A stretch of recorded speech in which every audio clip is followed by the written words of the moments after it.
I found out something very unsettling about Harry. He gambles. What do you mean he gambles? He plays craps in the back room of a private club. I mean, you 11, come on, little Joe. Snake eyes, hard way. That's how it goes. He loses a lot of money. You had no idea? No, I didn't. Welcome to the Crap Vegas Podcast. Vegas, here we come. Vegas! Here are your hosts, Chris and Josh. Hello, everyone, and welcome to episode number 38 of the Crap Vegas Podcast. I am Chris. He's Josh. What's new on the West Coast, Josh? It's turned to fall, because I know we like to talk about the weather. It's officially taken a turn here. How about you guys? Are you still summer weather, or we've hit rain already and that kind of thing? Still, it was over 80 degrees today, and I don't think it's getting below 80 anytime soon. And I mean, I should ask you if you've had any doctor's visits recently as well. Everything on the up and up? No, I'm on the good. I'm on good there. You're the one that has. Chris has some tooth issues. Yeah, I do. I got a wisdom tooth I have got to get pulled that I've put off way too long, and it's causing me all sorts of nightmares, and it's now set to be removed on October 13th, which is Trevor's work weekend. So you'll have fun playing craps, and I'll sit at home writhing in pain. Right. So it's a good trade. Yeah, sure. Yeah. I mean, I was considering, Josh, seeing, maybe if I got to Tahoe, if Dr. Mike could bring a couple of his instruments with him and just kind of do like a mobile tooth pulling while we're there in the hotel room and then get me right back out on the floor. I'm sure he could bring enough pain meds to make that work, right? I'm more, from the legal standpoint, I always think I wonder if he still has his malpractice insurance. That's okay. I wouldn't hit him up for it. I'd be okay. Okay, so let's tell people how to get a hold of us. You can always reach us on email. That's podcast@crapvegas.com. You can reach us on our Facebook page. That's crapvegas.com/Facebook. You can leave us a voicemail. That's crapvegas.com/voicemail. Or the easiest way is always going to be on Twitter. Go ahead and interject, Josh. X was a slow interjection there. That was very slow. We'll have to fix that in post. He is at Vegas Duffy. I am at Small Whale 13. Or the show page is at Crap Vegas. And yes, we are on Threads, but we do not get on there. No. What other social media apps are we on that we don't check? TikTok. Oh, yeah, we do have a TikTok at Crap Vegas on TikTok. It's still just the one that I did that day. And yeah, maybe if I get bored tonight, I'll make another one, Josh. Who knows? Yeah, we should make another TikTok. Maybe we should just do what that one person does on TikTok and Twitter, Josh, where you just take random people's stories and messages that may or may not be true and put them out as fact and just see what sticks. I want us to be the place that people, send tips into. So we get all the juice, but that just doesn't seem to happen. Yeah, but I wouldn't put it out. I'm not one of those people. I know, that's the thing, right? Out random shit. But the sad thing is, it actually works for these people. They get tons of followers. I know. Getting lots of clicks and follows and yeah. Yeah, I mean, so these people, all you got to do is just make up a bunch of random crap, throw it on Twitter, and say you have an unnamed source and see what happens. Now, I will say during the MGM crisis, wait, we're still in the MGM crisis, but at the beginning of the MGM crisis, right? I reached out to a couple of dealers that I'm friends with on social media and that kind of thing. And just to kind of see if I could get any insight into what was actually happening in preparation for our trip. But that wasn't for public consumption. That was just for me to try and make an informed decision about whether or not you and I should go for your birthday trip. I know we had insider info. We didn't put it out, even though we could have. It just cropped out the person's name like everybody seems to do. Yeah, it's a whole thing nowadays. Although I'm not sure our inside info really got us much that wasn't already out there, but it was nice to have it from boots on the ground, Yeah, it was confirmation of what we had already heard and helped make our decision easier. And we'll talk about that trip in a minute. But Josh, that's probably a good time. Let's talk about the MGM hack update. What's going on there now? Well, according to people that are there, I mean, we have some listeners. Boondocks is one that popped into my mind, but a few listeners that have now stayed at MGM properties and reports that things are going pretty well, it sounds like, from the, ability to use free play and Tito tickets are being printed and, you can get into your rooms and all that kind of stuff. I understand there might still be some difficulties charging from one property to another. If you go to a restaurant at one MGM property, it might be hard to charge back to your room at another property. What else are you hearing, Chris? No, I think you hit the good stuff. I mean, on the downside, I know their app is still down. That has not changed. Yep. Their website, if you try to access your account online, it's still down. So if you want any access to your account, your offers, to book a comp trip that you have through an offer, that stuff is all still done. It's still down electronically. You can call a 1-800 number it gives you if you want to book a comped offer. But the only thing you can book through their website right now is a full rack rate stay. And they're actually redirecting you to like mgmvacations.com, probably some affiliated website, not their main website, Right, to make those bookings. So that's going on. And for me, that's important, Josh, because I don't know if everybody does this. I know we do. But when we're gambling on a big trip weekend, we like to closely stay in touch with how many tier credits we've earned, what kind of status we're getting, who's a good rater, who's a bad rater based off play. And without the app working so that we can log in and see, oh, okay, that session we earned 500 points and that one we earned 1,000. Without that, it makes it really difficult. Yeah, I was going to say that's the same thing for me. The app, I don't know if this is silly or not, but the functionality of the app is important to me. I mean, I want to be able to, even before what you said, Chris, I want to be able to look at the app and see that I have a panoramic penthouse for these days, or I like checking, the fun of checking to see what comp rooms I can get on what days and things like that. And this isn't fixed, in my opinion, until they've got that all back. And I'm not saying, I'm not casting blame. I'm just saying that that's part of the experience. And as you said, we track our points pretty closely as we're playing. And I think I would feel, I don't know if it would necessarily be horrible, but I can't quite imagine playing and feeling like I'm getting the bang for the buck that I want to without being able to track how my status is progressing.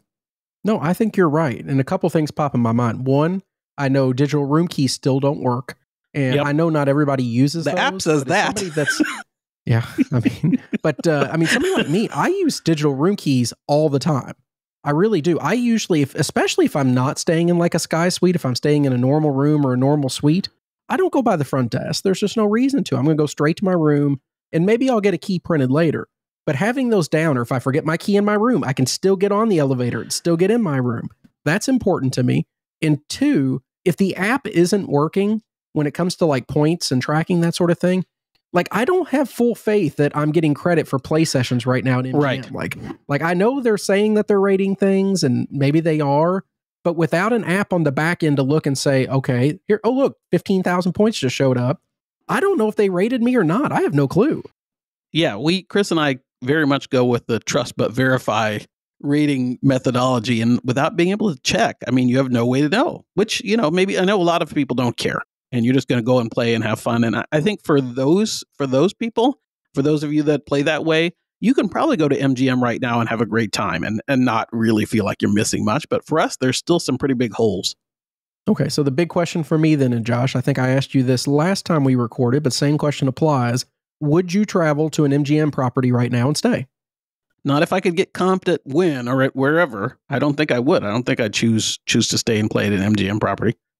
Same here. I don't think I can go back until everything is fully operational. Website's working, apps working. I mean, I will say as a follow-up from our last episode, our PCS did call us finally, way too late. It was well after we got back from the trip. But he did call us and just check in and say, hey, I haven't had access to email, which may still be down, Josh. I haven't heard anything to the alternative, but as of late last week, it was still down. They could not access any emails. Yeah, and I'm glad that he finally reached out to us, and we're not saying it was his fault at all. He probably didn't have a way to contact us until that point. Sure he did. In fact, I think he said they had pretty much just sent a lot of their staff home. So I don't even think he was working. He said middle of last week, that was his first day back to the office where he could even get access to anything. So he apologized. I think he said we made the right decision by choosing not to stay at MGM that weekend. So we felt somewhat vindicated in our decision to shift over to Wynn. Absolutely. So let's talk about the trip that we actually did take, Josh. We had to pivot last minute. We ended up at Wynn.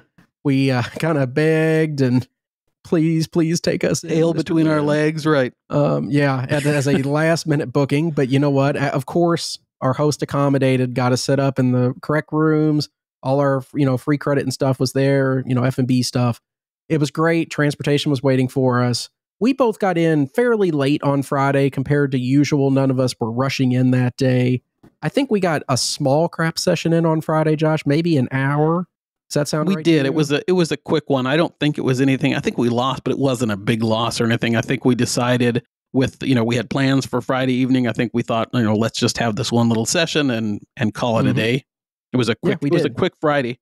I did want to say, Chris, I got there just a little bit before you did, and I had to wait for my room.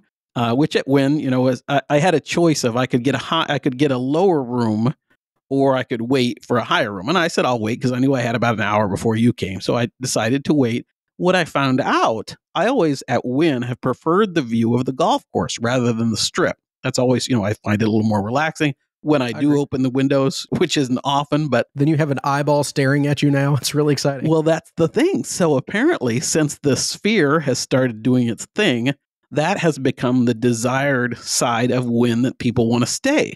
So all of a sudden, what used to be the people always wanted the strip view, now they want the Sphere view and the golf course view. So I didn't even know that when I asked for it, but apparently that's part of the reason I had to wait longer. Is that's the in-demand side.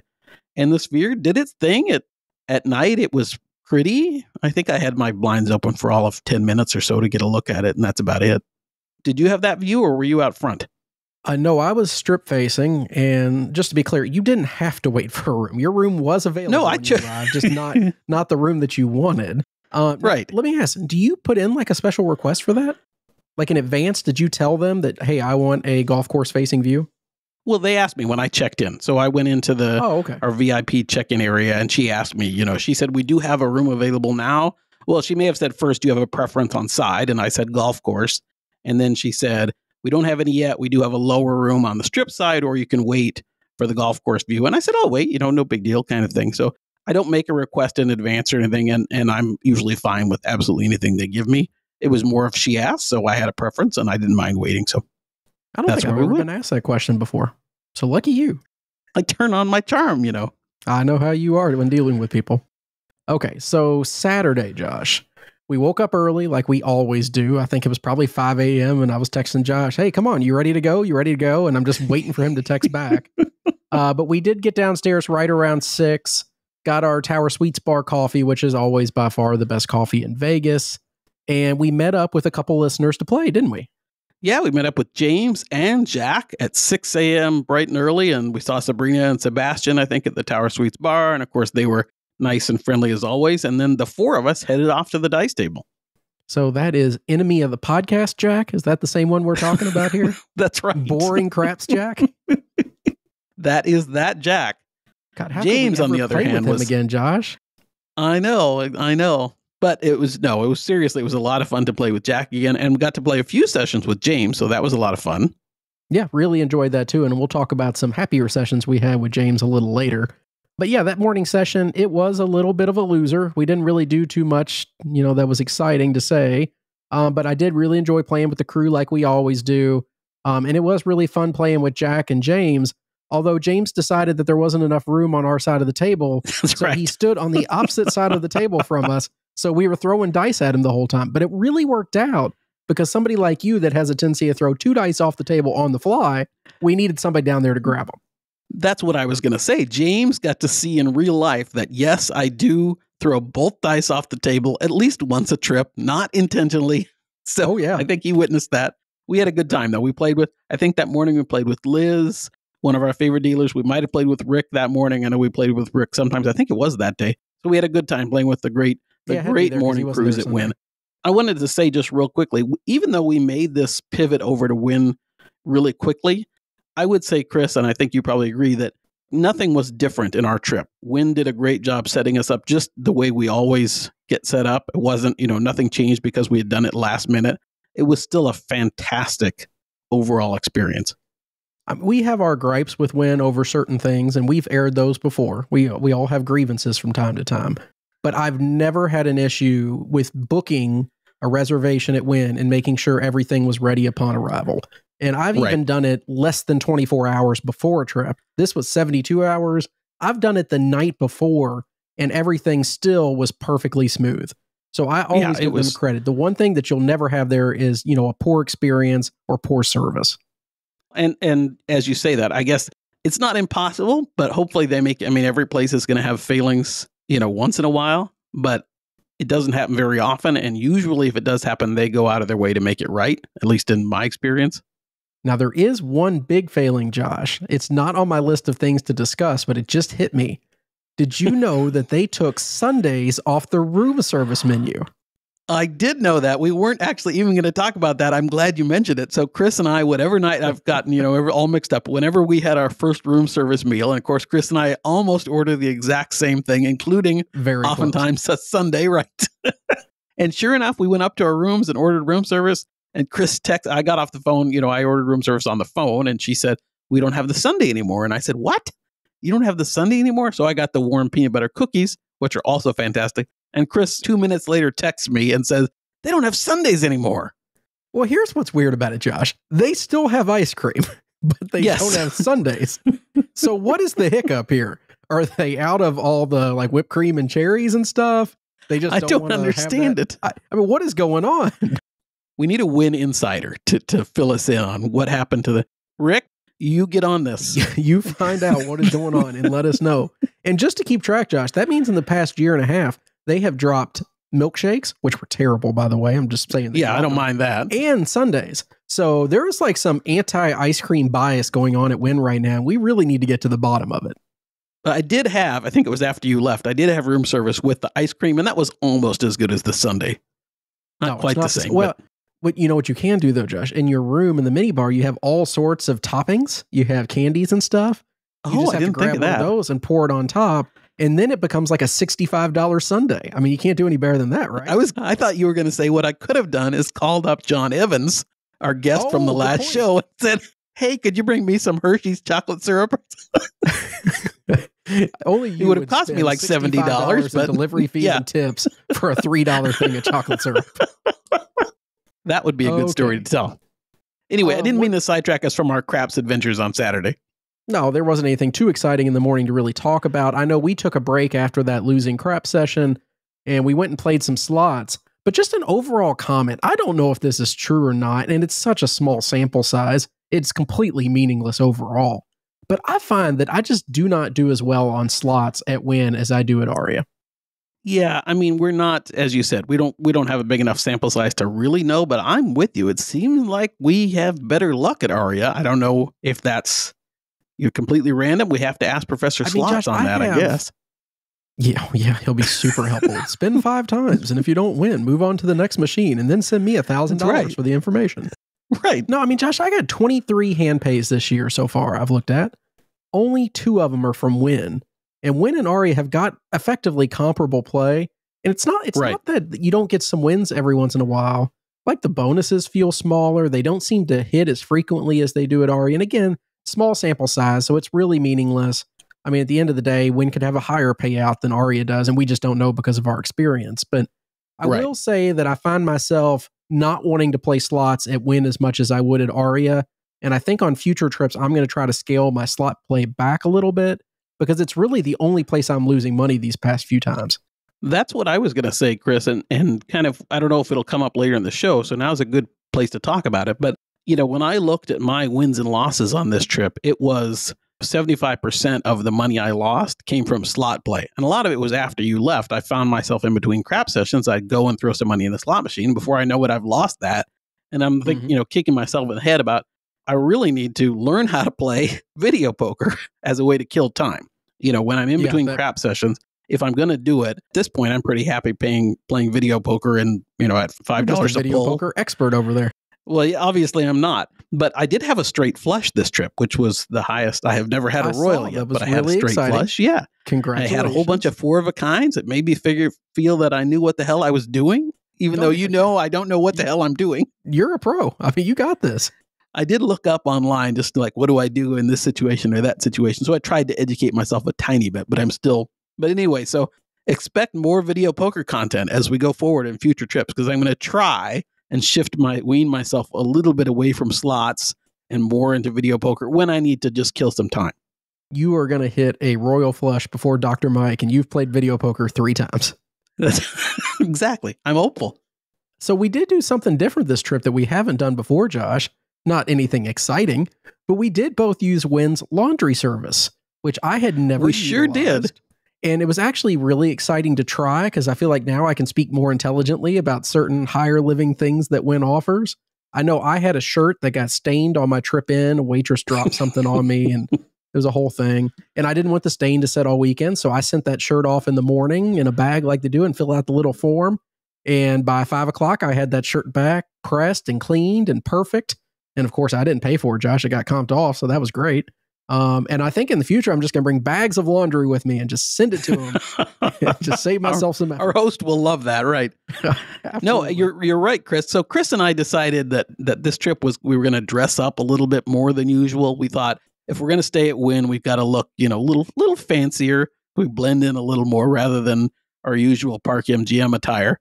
So we both had jackets and, nicer shirts and things like that. And yeah, I had to get some pressing done as well. So I used the Wynn Laundry Service. Mine, I just got pressing. I didn't have cleaning. And they had it back in like 3 hours or something like that. It was very quick, even though I hadn't pressed it a rush. So they have it. And, I think my pressing was, I didn't have to pay for it. As Chris said, it might have been $12 or $13, but that got comped off. So that was nice. Yeah, no, it's just something to keep in mind that is a service that they offer.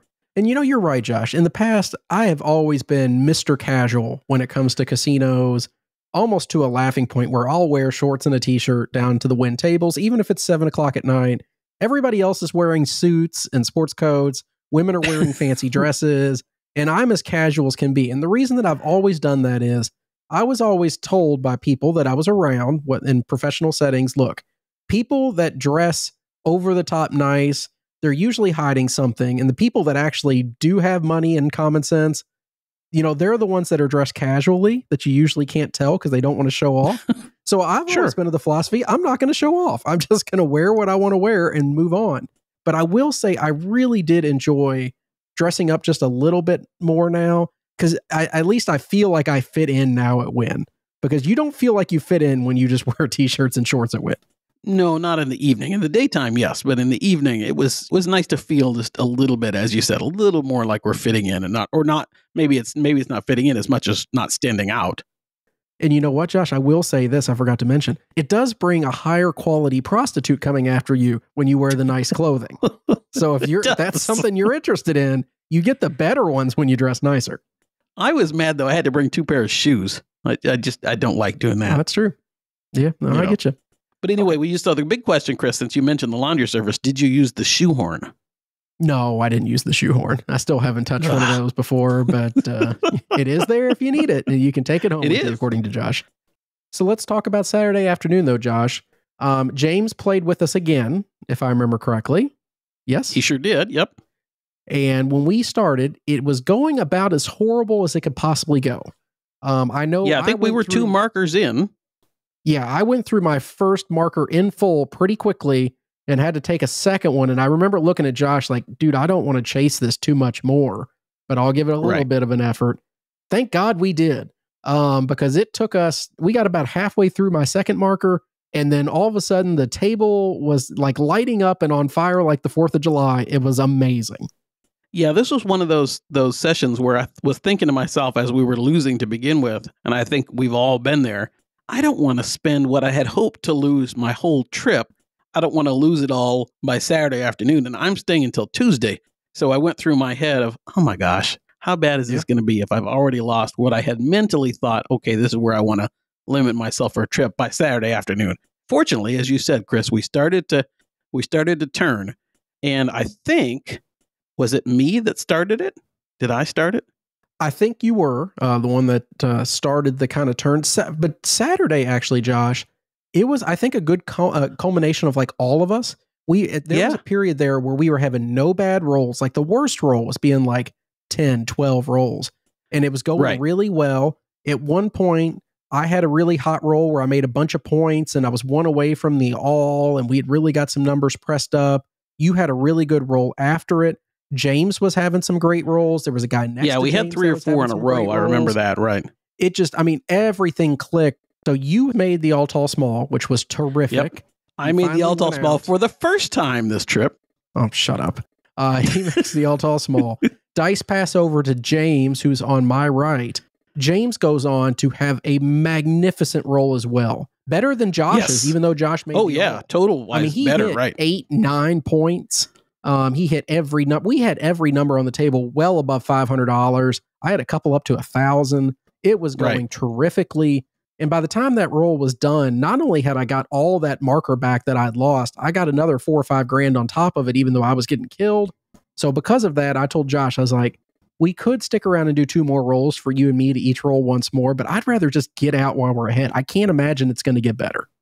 The only thing that was a little teeny bit of a bummer for me was I had scaled back my bets just a hair because we were getting killed so much. That's right. And then all of a sudden we go on this tear. So Chris made, a couple grand more than I did because he was already a couple press moves ahead effectively. That was the only thing that made it slightly less fun. I was playing across at that point, and I remember my 5 was at like 700 at the time, and yours was at like 3, and you're like, what is going on? I was chasing as fast as I could. I was pressing up as fast as I could to try and catch you. But no, it was hilarious because he was getting so mad. So then he would take a bet and prop up one of his other numbers that was already even with mine, above mine, just so he could hit something I was behind on, because he thought, that was really going to show me.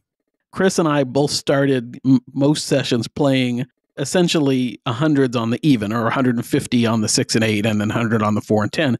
And then Chris, if the table was going well, would oftentimes either start with or in the middle put 75 on the 5 and 9. Is that right, Chris? That was kind of your starting move. That's whereas I was doing it. Yeah. Whereas I was doing that, if I was going to do it, I would do that for a quarter. So I'm already $50 behind on the 5 and 9. And I had scaled back my 6 and 8 to 120 instead of 150. So I was a move behind on that too. So that threw me off a little bit, but we still did fine. And even worse than that for you on that roll, Josh, I don't even know if you remember, but after you had your magnificent roll, when things are going well for me, I usually press pretty hard. So the next come out when James was about to shoot, I was actually playing 600 across. So for me, I probably blocked that out. Yeah, way pressed up at that point. So if it was going to be a good roll, I was going to take advantage. And hot dog, James did a great job and really made me some money. That one, I think those 2 rolls alone, if you put them together, made me probably 12 or 13 grand. I mean, it was a huge, and it may have been 10 for me, not much behind you, but a little bit behind you. But it took us from being down to, I think we were again positive on the trip by the end of that session on Saturday, or really close to. And that's one of the big reasons that happened. Yep, exactly. So that was a lot of fun. So James, thanks for sticking around with us. Hopefully I think you made money. I can't remember how much you made, but I think you did all right. So Saturday evening, we wrapped up the crap session, Josh, had a little bit of food, and then off we went to another show that we'll bring up here in a minute. But Sunday morning comes along. We were back down at the tables at 6 a.m. like we always are. And this time, James did join us again for a 3rd session. Lucky him. He must really like us to come that many times. I hope Most so. People just play once and never come back. Him and Jack are actually the only 2, it seems. But we landed ourselves at a table. Unfortunately, dealer Rick was off on Sundays because he's lazy and thinks he needs time off. All the other hardworking dealers were there to take care of us. And it really worked out, Josh, because we walked up. It was just the 3 of us, you, James, and I. And we got to the table, started rolling. And Meebo was the box at the time, who I love. He's a terrific guy. And I asked him, because it was a $50 table at the time, I said, hey, do you mind jumping that up to 100? That's we were right. at the table. And effectively, I knew it would keep people out for the most part because there were 2 or 3 other tables open. So we had a private table for the rest of the morning at Wynn, which is pretty darn cool. And it was, again, a nice session, not as nearly as good as that Saturday afternoon session, but a fine. I think we finished ahead, and we got to a point where we were again ahead, and we thought, I think it was even up to your shot, Chris, and we said, let's just stop. We'd had a good roll. Let's just end it. Well, you're being generous, Josh, because what happened, if I remember correctly, is you had another terrific roll. Okay. James was on my right again. He had a terrific roll, and then it came back to me, and I went, and you sucked. Yes. And then we quit. So I think on Twitter, I took credit for your guys' amazing rolls, and that's why we did really well. But I knew that happened somewhere. I couldn't remember when. I blew that run that we were having there. So yeah, that was a lot of fun that morning. It wasn't the longest session in the world. We were going to take a break and just hit some slots or something before we tried again. And we started walking over to the high limit pit to play some slots in there, just throw money away. And Josh goes, so what time are you going home today, Chris? And I was like, well, I think my flight's at like 1 or 2. I'm not sure which one. And Josh had to run off and use the restroom or something. So I started checking my phone to see what time my flight actually was. The flight was at 10:15. And this was 9. This was 9 o'clock. It was like 8:50, 9 o'clock already. And I was like, oh no. And I had just left the craps table where I didn't pay off markers and buy them back because I was like, I'll be playing in a little bit. I could have, but I didn't. Right. So then Josh came out of the restroom. I was like, Josh, I'll be right back. I got to go. Chris, it's funnier than that. You texted me. I'm in the bathroom. Oh, that's right. And Chris sends me a text. My flight's at 10. I'm running to the cage to do markers. So I ran over to the table, paid off my markers as quick as I could. And I said, hey, just toss those for me. I don't have time. I ran to the cage and paid off my other marker that I had outstanding. And Josh met me over by the elevators. He actually helped me pack some things up in my room. But it worked out really well. I was able to catch a taxi real quick and get back to the airport. It was awesome. I got my everything taken care of. I got there in time. I got out. And for me, that was perfect because we had just had another winning session. I did really well on Saturday. So for me, I was guaranteed to be a winner, and I got out safely, and I was back home before Josh even had his massage that day. So if I had quit then, I would have finished exactly where Chris finished. This is why Chris takes 1 and 2 day trips. That's right. Too. For all of Sunday, I was good. So I thought, we finished that session at 9 a.m. and I thought, I'm just going to take it easy today. I booked a massage. I just, I did not gamble the rest of Sunday from 9 a.m. on to the end of the day. I didn't gamble at all. And I wanted to say one more thing about the Wynn Spa. It said essentially the same thing. I had the good luck ritual massage. That's your go-to now. Which is my go-to. I did 100 minutes. I knew that in our case, Wynn does not comp usually my spa services, but I have comp dollars that I can use. This is one of the separating things from Wynn and MGM. Our host at MGM will usually comp a spa service, whereas our host at Wynn won't for me. So that makes me slightly bitter, but that's okay. I had comp dollars, so I knew I wasn't going to have to pay for it. But this was, if you do a 100-minute good luck ritual massage after tip and everything, it's over $500. Oh, yeah. So it is a pricey spa service for anybody out there that wants to do it. You don't have to do 100 minutes, of course, but it was fantastic. And one of the best massages that I've had at Wynn, was just a terrific experience. So that made me really happy. I went back to my room and had room service. Actually, no, I didn't have room service. Kristen, you don't even know this. Sorry. James recommended Red 8 for casual dining at Wynn, which is the Asian restaurant. That I don't think you've ever had it, have you?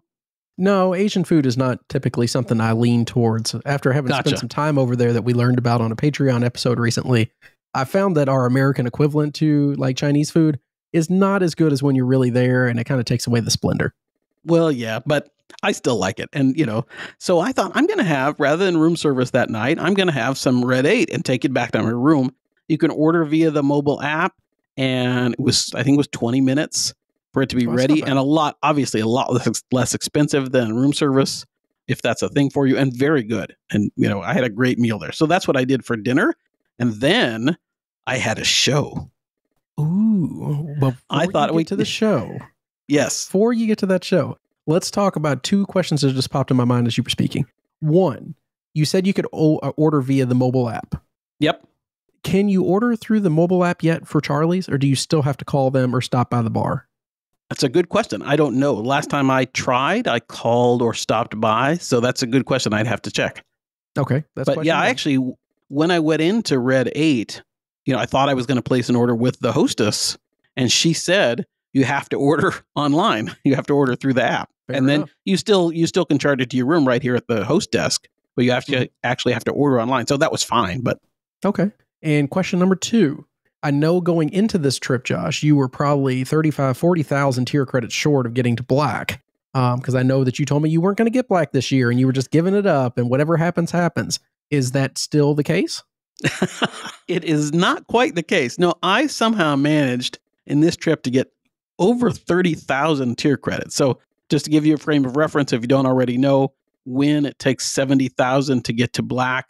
Going into this trip, I was at about 30, I guess, going into this trip, thinking, because we had spent a lot of our time, as you know, this year playing it at the MGM property. So I had already kind of set my mind to, as Chris said, there's not a way for me to get to black this year, especially with 1 or 2 more trips at Aria coming up, assuming we have that, thinking this was going to be an Aria trip. There's no way I'm going to get to black. Somehow I managed to get 30,000 tier credits this trip. So that took me all the way. So I'm 8,000 short of black. So there's going to have to be another Wynn trip this year. I can't be just that much short of black and not go for it. So Josh has already been texting me. So, hey, Chris, when can you find like a midweek one-nighter let's get out there, hit it hard, and get out of there sort of trip. So we're talking about dates on that, but haven't locked anything down yet. One of the things that helped me a lot, Chris, so after Chris left, we'll talk about the show in a minute, but after Chris left on the Monday, I played quite a bit of crapless craps. Ooh. And because we love, the daytime crapless craps crew is fantastic. Swan and Christy and Jeff and who else am I forgetting? Jerry was the box, and just a great crew. And I was playing, Chris, 640 with the evens and the extremes. So okay. I was playing 100 on the 4 and 10, 120 on the 6 and 8, and then 50 each on the 2, 3, 11, 12, and not playing a pass line bet. So that got me consistently rated at about 700 or higher for, however long I played. Yeah, I mean, it's a good rating for sure, although I still think it should have been significantly higher. If you have 640 in action, just on the to start with, right? Bets, and you got feature bets, then how is your rating 700? I had this discussion with Josh already. I do like that. Although the more and more we play, as we can tell by the way I was talking earlier, though, the more and more we play, I find it very difficult to keep the 5 and 9. It's true. With nothing on it. I love those numbers. I've always said that they're my favorite numbers. Even when I wasn't playing them, they were my favorite numbers. And I struggle to I'd get rid of the 3 and 11 before I get rid of the 5 and 9. Even though well, that's just silly on a crapless table, right? Well, Chris, I'm not going to say that this was a quarter table each time, so I'm not going to say that I didn't occasionally dive into the 5 and 9 for a quarter. Okay. So since we're talking about it, I hit the all tall small playing crapless again. So this is the second time on the trip that I shot the all tall small. Oh God! The best part on crapless, if you know crapless, and I'm not trying to have this be a huge defense of crapless. We actually did talk about it quite a bit on the Facebook group the other day. There's a big discussion on that if you want to go look about people's opinions on crapless. Some people like it, some people hate it, obviously. And I think it's a fun change of pace, especially if you're ahead. If you're behind, it might not be the best thing to try and catch up with. But you say that though, Josh. It is a great place to chase because it doesn't take much to make some big money on a crapless table. It doesn't, but it can also kill you. It can absolutely. The variance can be much faster than a traditional table. Yes, but what I was going to say, if you catch a good roll at crapless and you're as across as we tend to be, whether we're playing the 5 and 9 or not, I mean, I've got most of the numbers covered. Holy cow, does that add up quickly? If you catch a good roll where you're hitting, in this case, I hit the all tall small. So obviously I'm hitting the extremes. It was amazing. And it was so amazing because at crapless, you're so focused on all the numbers. I didn't know I hit, the small or the tall. Yeah. And then I didn't know until it happened. And then I didn't know I hit the all tall small until all of a sudden they're saying, you made the features. Like, what? Cha-ching. Thank you. So it was, I had a really, really, really good session on crapless that got back, took me way back up ahead for crapless. And so that was nice. So my biggest, what do they call it? Holes in my gambling this trip was slots. Yeah. That's where when I look back on my win-loss, it was that I funneled, I'd take a break and next thing I know, I've spent $2,000 on a slot machine. And next thing, whatever it is. And that's the biggest hole in my gambling right now. So I have to figure out a way to fix that. Agree 100%. So like you said, during the weekend, we actually ended up seeing 2 shows together, Josh. But you saw one by yourself, a show that I had already seen by myself. So why don't we talk about Awakening? You got to go see Awakening this weekend after I'd already left. I saw it on a trip without you a couple weeks ago and briefly talked about it on a Patreon episode. But Awakening 2.0, Josh, completely different, huh?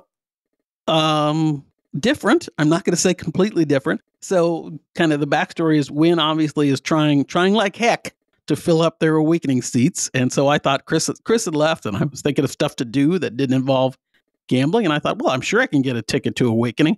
So I went to see Awakening 2.0. And again, it was a comp seat.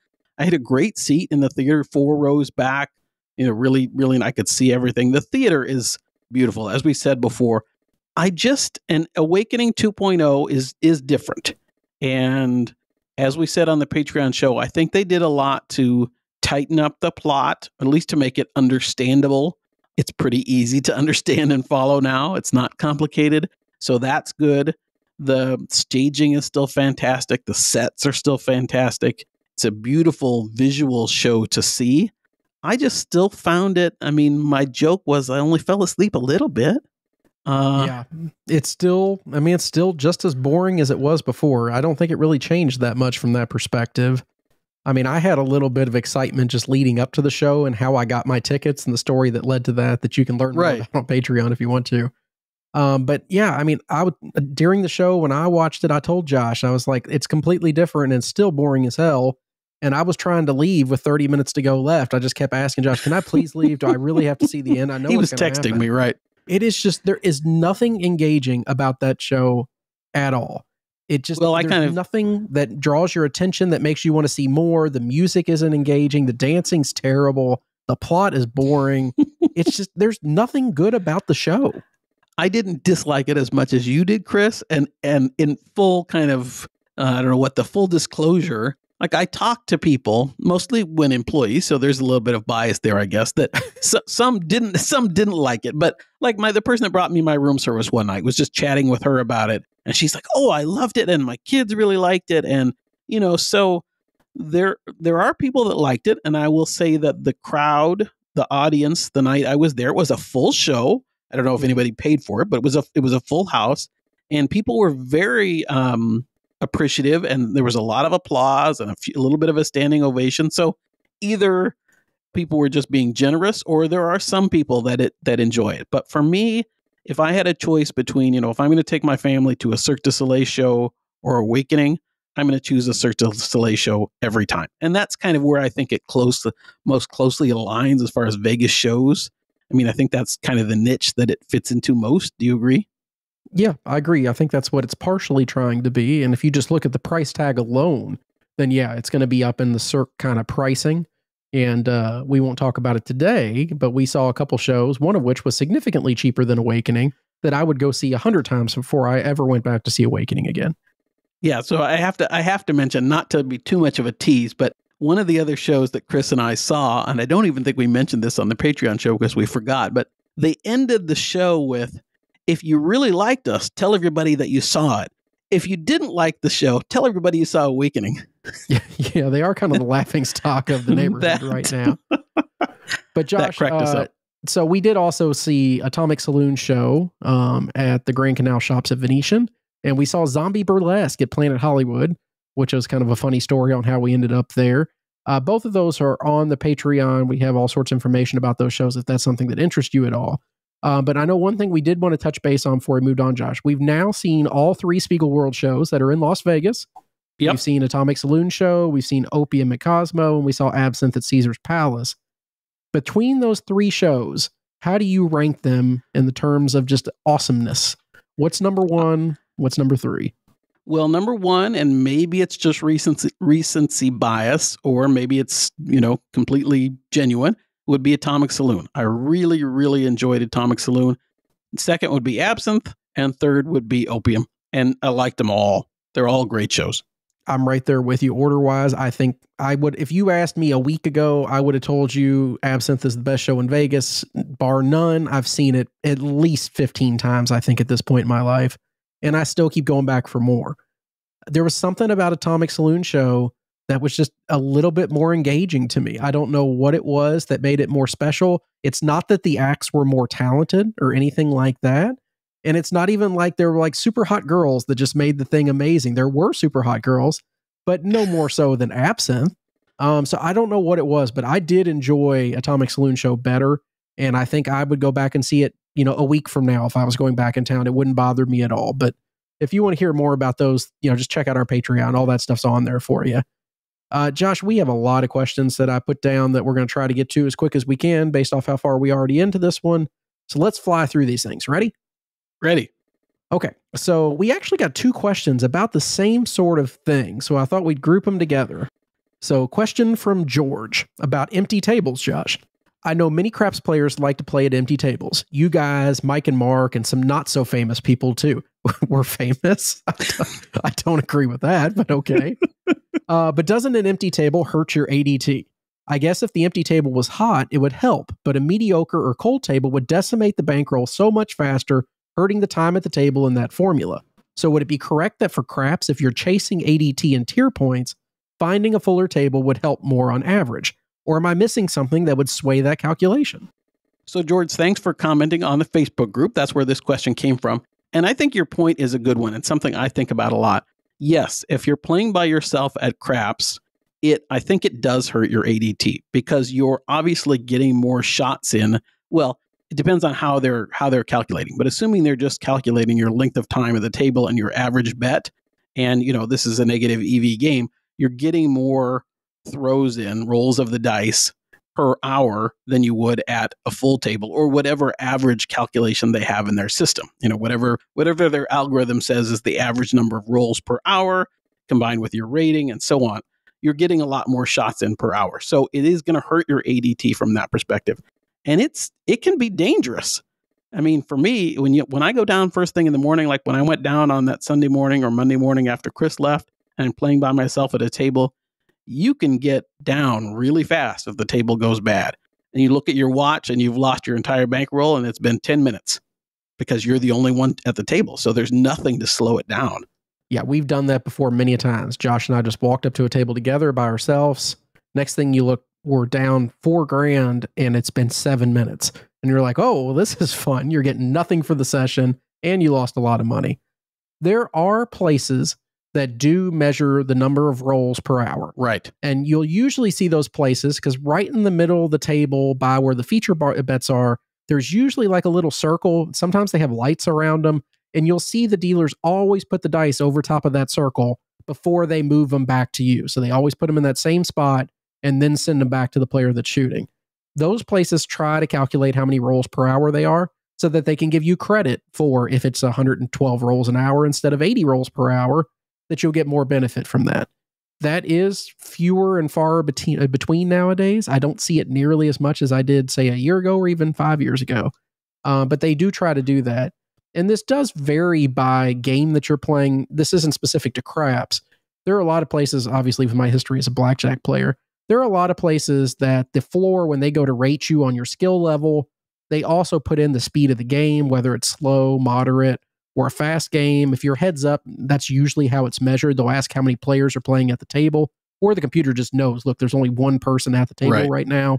And so they'll give you credit for more hands per hour. So you get a little bit more benefit from being heads up. But in general, you're right. It's not the best thing to do if you're chasing ADT. You're much better off going to a full table with really slow dealers and then walking away and taking a bathroom break every 20 minutes and just disappearing and skipping some rolls. And people do that every day. That's not why we're there. We want to play and have fun. And Josh and I would rather have a quick session, even if it's a loser, or it's just the two of us or maybe one other person, than play at a full table that feels like it's moving like molasses. I can't do that. Yeah.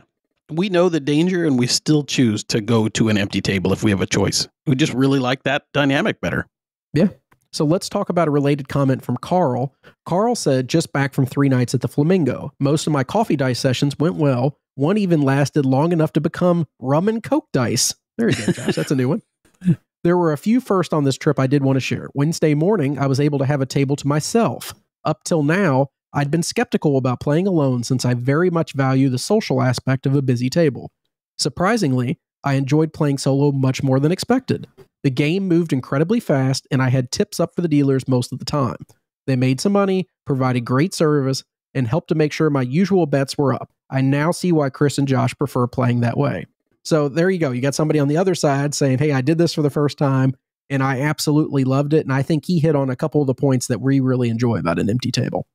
Yeah, it can be a lot of fun, and it's a great way, and thanks, Carl, again, on the Facebook group, it's a great way to interact with the dealers and to really get to know the crews. I mean, when you're at a full table, they're so busy working and trying to keep track of 12 or 16 people's bets, it's hard to really interact with them. But when it's just you, 1, 2, or 3 other people, 2 on one side, 1 on another, whatever, you can really get a chance to know the dealers. And for Chris and I, that's a lot of the fun we have. I mean, that's why, honestly, I loved going back to Wynn this trip, was because, and we don't mean to go on about it, but we really love the crews there. And it's nice to get a chance to interact with them and play with them. So part of the reason that we seek out those emptier tables is so that we have that experience.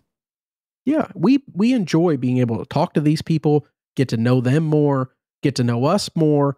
And I can't tell you how many times, especially if Josh and I are playing alone, well, they'll push the dice to me and we'll be telling a story or explaining something that happened. and I'll just leave the dice sitting on the table for 5 minutes and tell my story of what happened the night before, kind of explain something that happened. And we'll sit there and just shoot the shit back and forth without even touching the dice, with them sitting directly underneath me. And nobody's going to say anything. There's nothing pushing us along. And from that perspective, Josh, I guess we're getting great ADT value out of it because we're not doing anything for a while. But well, that's what I was going to say. Rather have a conversation. Right. When I was down on Monday morning or whatever it was, and I'm playing by myself, and I had my coffee and Diet Coke and orange juice all in separate glasses, and I would say, I need a break to take a drink or drink my coffee, and they're like, take as long as you want, And it was great to just chat with them. I mean, they ask questions about our families, they ask questions about the podcast, all that kind of stuff that you just don't get at a full table because it's so busy. And you hit a good point. So glad you liked it. I think it's important that people know you don't have to go super quickly, even if you're playing by yourself. Take your time, go at whatever pace you feel comfortable going. I know a lot of people, when they're playing solo or, with maybe one other person, they don't even want to take a break to have a drink because the dice are already coming back to them. There is nothing wrong with just, reaching down, grabbing your water or whatever, having a drink, talking to somebody for a minute, putting it away, wipe your hands off, and then throw the dice. You don't have to keep them moving at that speed. If it's only you at the table, you can go whatever speed you want to. You can have one roll an hour and there's nothing they can do about it. So don't feel forced to really speed up your play because it's just you. Because you are right, especially when it's heads up. You could get, I don't know, Josh, you could probably get 250 rolls an hour in if it was just you on a good crew. Right. I mean, you could get 4 or 5 rolls a minute easy. So just take your time. Don't push it that fast. But yeah, if you like it, we really enjoy it. And if it's going well, you can have a, just gangbusters roll and it lasts 6 minutes. And that's okay. I mean, you can make a killing. It doesn't take very long at that point. And or you can be down your first marker. All right. Yeah, you could. Or you could have a full table, Josh, with a roll that lasts 2 hours and it was only like 13 rolls because some people are so slow. Right. Okay, so question from Bert on the Facebook group. Bert said, just discovered this pod and group and have exhausted all of the episodes and now I have a question. Thank you for getting through all of them before asking your question. Most people wouldn't. That's right. I'm a very low roller who was recently exhausted by a terrible losing streak that made me retreat to video poker. There you go, Josh. You got a friend. Exactly. How do you all get back to the table when the downside keeps killing your bankroll over and over again? Well, Josh, we've all been here before. Everything's going horribly. We're all getting killed. How do we muster up that courage to go back to the table? It is a difficult thing, and I'm sorry you're going through it, Bert. I know the feeling all too well. And yes, as we said, I'm retreating to video poker now. Craps can be that way. And I mean, we talked about before, Chris and I each have a portion of our paychecks, for example, that go into a gambling fund. So it gets replenished naturally that way. Some people can't do that. I understand that, or it takes longer to rebuild. I would say if, you have a couple choices, not play at all, just stop gambling or don't play locally or, that kind of thing. Limit your gambling, or still play, but play in a more conservative way. Whether that's if you're a place better, placing less numbers, placing fewer numbers takes away the limitation of having to find a lower limit table. If, for example, you can still place the 6 and the 8, you could play at a $25 table, maybe that kind of thing. So you don't necessarily have to find a lower table, which can be difficult. If that still can be fun for you, or switching to a come player takes away, takes away some of that variance, I think. A couple, some different ideas you could play to just play more conservatively, try and have that bankroll last longer. What do you think, Chris? Yeah, I mean, we've talked about a lot of those, and I know you hit on some of the main ones. It's never easy. I mean, when you're having a drought, it feels like it's never going to end. It really does. And yeah, it can be disastrous when you look down and like, oh my gosh, how did I lose that much money? I mean, you just got to be patient, spend your money in the right way and just pray to God it turns back around, or find another game. I mean, craps is just not a good game if you're somebody that's going to be upset easily by variance. I mean, craps has more variance than almost any game out there that most people play, far worse than, blackjack or even roulette. I mean, you can go to a crap session, you can lose your whole bankroll in 3 minutes, and it happens all the time, or you could triple up in 3 minutes. It really just depends on how the dice are going. But yeah, I mean, the biggest thing I would say is just stick to the bets with less variance, stick to the 6 and 8. You're going to hit your money back on there a little bit easier. You could just play the pass line by itself. You could just play a come bet with it if you wanted to. I mean, there's some things that you could bet. I find that boring. So personally, I can't do that. I'm either going to play the way that I normally play or I'm just going to stay home. I don't enjoy lowering my bets. Even Josh is much better at that than I am. I can't do that. I either have to play all out or not play. Well, I say I'm much better at it, and the next thing you know, they creep up to normal levels. It's amazing how that happens. Yeah, I agree. But good question, Bert. I wish we could offer you some more advice, but it's just one of those things. I hate to say it, but you get used to losing, and you know it's going to turn back around at some point. You just have to have the bankroll to make it work. Yeah, it will. But in the meantime, look for, whether it's game or whether it's betting style, look for the holes, look for the places where you think you're losing the most money, and see if you can, for me, for example, I think it's slots right now, and I'm going to try and scale that back. And whatever it is, even if it's just a bet you're making at the craps table that has a higher variance, you'll see if you can not make that bet. Go back and listen to Jack talk about boring craps a few episodes back and play the way that he wants you to play. And your money will last longer, probably. It's true. Okay, question from Seth on Patreon, Josh. Seth said, okay, crazy Vegas question. During the 90s, do you guys remember the What Happens in Vegas Should Be Happening to You commercials? Who was the lady that did those?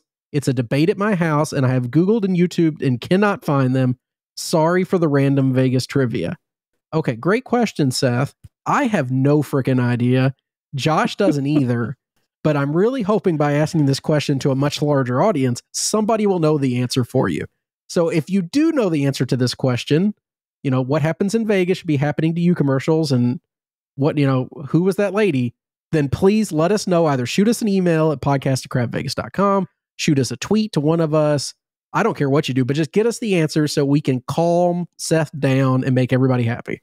Chris, I thought for sure you were going to say, Josh, you were an old man in the 90s. You must remember this. I mean, exactly. I was like 6 years old, when those commercials came out. So I wasn't paying attention. Josh, you were at least in your 30s. You should know. I was in high school. High school. But no, as you said, Chris, I don't have any idea, but I would love to know because now I'm curious too. So we're depending on you, our listeners.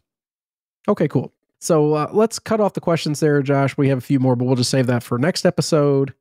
Patreon update, patreon.com/crapvegas. Thank you to all the new patrons who signed up over the last couple weeks. That would be Ryan M., Chris K., T-Mac, Eric A., Harley, Morgan R., Ishmael C., Tim Q., and Dice God 22. So thank you to all of you that have signed up over the past couple weeks. Josh, what's new on there? You think Dice God 22 is a dice setter? Is he a KCS? Oh, I didn't look. I'm not going to look, Josh, but I'm going to go ahead and say that he is a KCS. Anyway, thank you to all our new patrons. Thanks to our existing patrons. Thanks to our long-term patrons. You guys are the ones that really make the show possible and give Chris and I a lot of encouragement to do all the stuff we do and try and give you great content over on the Patreon side. So appreciate it very much. And speaking of, I know we've teased it a few times, but our last Patreon episode was a few little snippets from this same trip. We talked about the two other shows that we went to, Atomic Saloon and Zombie Burlesque, along with a little more on my awakening adventure and a few other random thoughts. Yeah, I think we touched base on F1 coming and how people feel about that, and had a quick discussion about Fountain Blue. Yes. However the hell you are supposed to pronounce that. I still believe, Josh, I put a tweet out today, and I'm a firm believer in this. If people don't know how to spell the name of your property or even pronounce it properly, you probably picked the wrong name. Yeah, it's going to be interesting to see how that succeeds. Yeah, it's going to be a crazy 2 years before it closes down. I mean, it's going to be amazing. NFL survival pool, as I call it, Josh. You don't want to interject with anything there? No. Okay, I have nothing to say since survival pool. It is down to 52 participants after week 3. Only 16 players left without using their mulligan yet, Josh. But I am one of those 16 people. I have not used it yet. I'm still all the way in. Somebody asked me today, is Josh still in? And no, Josh is out.